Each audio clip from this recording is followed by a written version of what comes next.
Ellikqal'a tumani Avsaysan trassasi bo'yida reyd tadbirlari bo'lib turibdi.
Ellikqal'a tumani A380 yo'lida Damas avtomashinasini irkib tekshirganimizda hujjatlarini MIB tomonidan qidiruvda ekanligi ma'lum bo'ldi va avtomashinani vaqtincha saqlash uchun jarima maydoniga yuboryapmiz.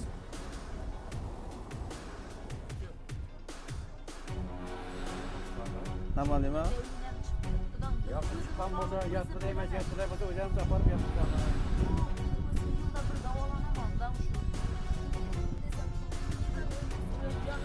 Ya qayba siz prosto mazhab qachib turibdi degandan keyin chaqirib o'tibsiz-da.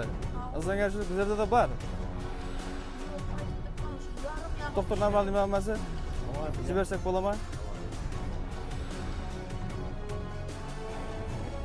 Qoraqalpog'iston Respublikasi Ellikqal'a tumani trassa bo'yida xizmatda vaqtimizda Damas markali 95X475 OA bo'lgan avtotransport to'xtatganimizda haydovchi avtotransport egasi davlatdan chiqib turgan sababli qashib turgan umr yo'ldoshini berib kelayotgan avtotransportda. Shu sababdan mazot qashib turgan sababli bir safar esga tushiribsiz ag'asida. Mana shifosini bersin, yaxshi bo'lib ketsin. Yangamni ko'rsating, yaxshi bo'lib ketsin. Rahmat komandirlarga. Chertnoyda o'ylanib chiqib mazam qochib gapirdi. Hammasine rahmat aytamiz.